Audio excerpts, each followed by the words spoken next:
अस्सलाम वालेकुम दोस्तों, आप लोग कैसे हैं? मैं आपको अपने इस तरबीती चैनल पे खुश आमदीद कहता हूँ। मेरा नाम है अब्दुल खालिक। ये लाइफ जो हम जी रहे हैं, ये स्मूथ तो नहीं है। इसके अंदर अप्स एंड डाउन्स हैं। इसके अंदर खुशी है, इसके अंदर गमी है, इसके अंदर छोटी खुशी है, इसके अंदर बड़ी खुशी है, इसके अंदर छोटा गम है, इसके अंदर बड़ा गम है। और ये गम जो हैं बाज़ औक़ात इनसे और ख़ास कर किसी बड़े सदमे से निजात हासिल करना, उस कैफ़ियत से बाहर निकलना, अपनी लाइफ़ को रिहैबिलिटेट करना बहुत मुश्किल हो जाता है। लेकिन लोग कर लेते हैं। वो कर लेते हैं कि जिनका इरादा पुख्ता होता है। वो कर लेते हैं कि जिनको दुरुस्त किस्म की गाइडेंस मैसर होती है। अब एक इंसान अगर अफ़सोस के अंदर है, सदमे के अंदर है, इससे उसको कैसे रिकवर करना है, अपनी लाइफ़ को कैसे अपलिफ्ट करना है, बहाल करना है, ये आज का हमारा मौज़ूए बहस है। इस पे जब हमने चीज़ों को देखा, कई एक चीज़ें हमने देखी, लेकिन हमने इसमें से 9 चीज़ें सिलेक्ट कर लीं कि जो एक इंसान को सदमे के बाद अपनी लाइफ़ को नॉर्मलाइज़ करने के लिए जिनकी बेपनाह इफ़ादियत है, आइए देखते हैं वो कौन-सी हैं। उनमें से जो पहली है वो है एम्ब्रेसिंग एक्सेप्टेंस। अब ये क्या हुआ कि हमने गोया के कबूल कर लेना है, एक्सेप्टेंस को कबूल कर लेना है हमने।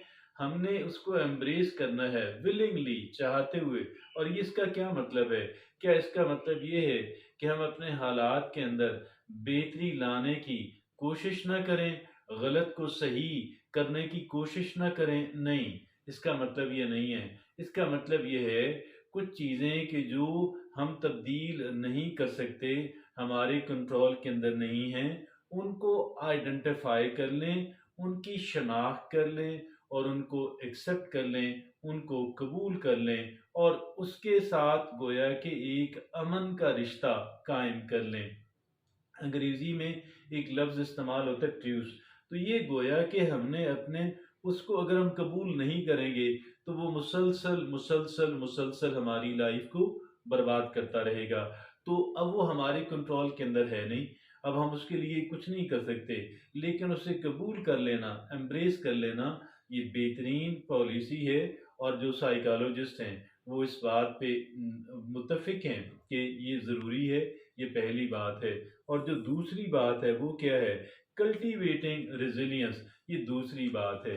ये रेज़िलियंस क्या है? अगर एक इंसान को नाकामी होती है, अगर एक इंसान जो है उसको वो डिस्टर्ब होता है, तो जल्दी एक कह लें कि रिकवर करने की और जो मुश्किलात हैं उनको फेस करने की और गिरा हुआ इंसान दोबारा खड़े होने की जो सलाहियत है और मुश्किलात को फेस करने की, ये दैट इज़ कॉल्ड रेज़िलियंस। तो हमने अपने अंदर ये सिफ़त जो है, इस सिफ़त को उभारना है, डेवलप करना है, कल्टीवेट रेज़िलियंस। अगर दचका लगा, ज़ख्म आए, गिरे, ठोकर लगी, ये हुआ, वो हुआ, अब हमने कोशिश करनी है, हम दोबारा अपने आप को अपने पाँव पे खड़ा कर सकें। रेज़िलियंस जिन अफ़राद के अंदर होती है, वो अफ़राद दोबारा पहले से भी ज़्यादा आगे निकल जाते हैं, बावजूद इसके कि उनको बहुत सदमा, उनको बहुत तकलीफ़, उनको बड़ी नाकामी का, बड़ी परेशानी और बड़ी लॉस का सामना हो चुका होता है।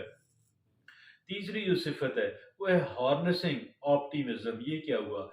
इसका मतलब ये नहीं है कि जो ज़िंदगी की जो तकालीफ़ हैं और जो मसाइल, मुश्किलात और जो रुकावटें हैं, हम गोया कि उनको उनको नज़रअंदाज़ ऐसे करें, जैसे कि कह लें कि ख़्वाब ग़फ़लत के अंदर हों। नहीं, इसका मतलब ये नहीं है।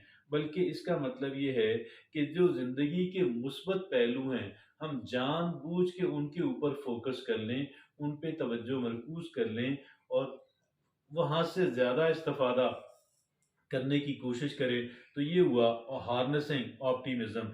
चौथी बात क्या है? Practising gratitude. ये ग्रैटिट्यूड को हमने प्रैक्टिस करना है। शुक्रगुजारी वाला जहनीत माइंडसेट मजाज डेवलप करना है। शुक्रगुजारी वाला माइंडसेट ये कहता है कि अगरचे मेरे पास सब कुछ तो नहीं है, मेरे पास कई शायद ज़रूरत की चीज़ें भी ना हों, लेकिन जो मेरे पास है वो बहुत कीमती है। मुझे उससे मुझे उस पे उससे उससे खुशी हासिल करनी है, मुझे उससे ज़्यादा फ़ायदा हासिल करना है अपने लिए और दूसरों के लिए भी। और मैंने गोया पे उन पे इतना फोकस रखना है ताकि इनसे मैं ज़्यादा से ज़्यादा ज़्यादा से ज़्यादा ज़्यादा से ज़्यादा फ़ायदा और खुशी हासिल कर सकूं।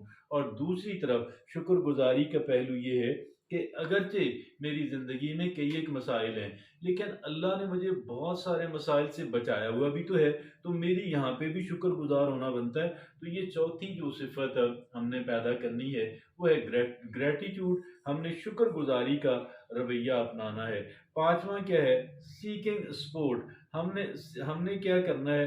पांचवा हमने ये करना है कि हमने स्पोर्ट जो है वो हासिल करनी है। स्पोर्ट को कैसे हासिल कर सकें भाई? स्पोर्ट को हम ऐसे हासिल कर सकेंगे कि कोई अपना जो हमारा पैशन है, हमारा जो शौक है, हमारा जो इश्क है, हम जो हमारा कह लें कि कोई कोई किसी मकसद के लिए अपने आप को वक्फ कर दें, डेडिकेट कर दें, या माशरे के अंदर एक मुस्बत रोल अदा करना, लोगों की हेल्प करना शुरू कर दें, तो इससे हमें हमें सपोर्ट मिलना शुरू हो जाएगी कि भाई ये बंदा बहुत अच्छा काम कर रहा है, ये बड़ा बेहतरीन काम कर रहा है। और फाइंडिंग सपोर्ट जो है, अगली जो बात है वो है एम्ब्रेसिंग चेंज।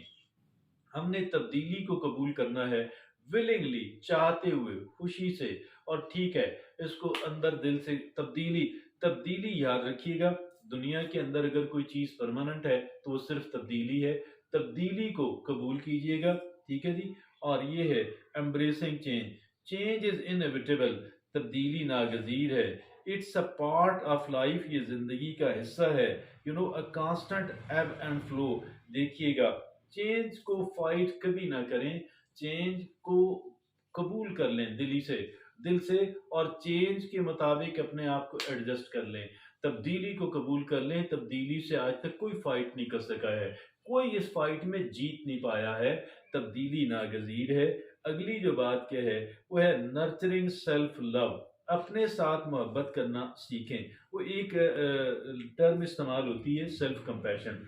देखिए, बाद का किसी दूसरे की हालत देखकर हमें उस पर रहम आता है, हम उससे अच्छा सलूक करते हैं। हमारे प्यारों में से कोई हो सकता है। इसी तरीके से अगर हमने नाकामी हुई है, अगर हम लोग गिरे हैं, अगर ठोकर लग के गिरे हैं, अगर हमने कहीं पे अपने आप को नाकाफी समझा है, तो इसका मतलब ये हुआ कि हमें अपने साथ वार्म और काइंड हार्टेडनेस जो है, अपने साथ जो है वार्मथ और अंडरस्टैंडिंग जो है, जैसे हम किसी अपने प्यारे को दिलासा देते हैं, उसको सपोर्ट करते हैं जब वो तकलीफ में हो, जब वो सदमे में हो, ये रवैया अपनी ज़ात के साथ भी अपनाना है।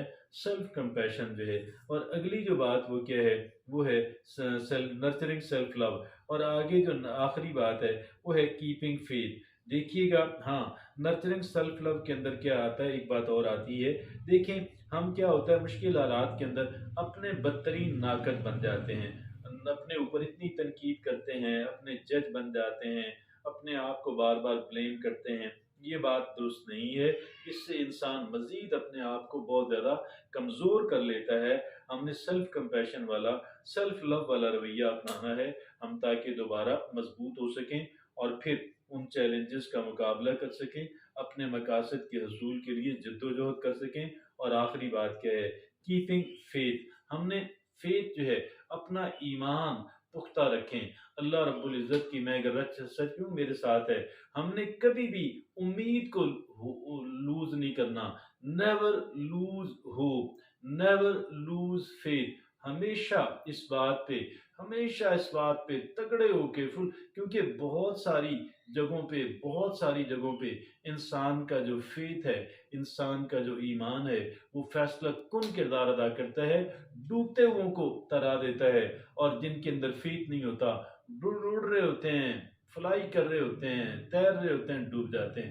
تو یہ بہت اہم کردار ادا کرتا ہے، ایک انسان کا فیتھ ہونا، ایک انسان کا ایمان مضبوط ہونا۔ اپنے ایمان کو مضبوط کیجیے گا، باہر کی مضبوطی پہ ہم کام کریں گے، اندر کی مضبوطی اس سے بھی زیادہ اہمیت کی حامل ہے، اور یہ کہلواتی ہے فیتھ۔ اجازت دیجیے، اللہ حافظ۔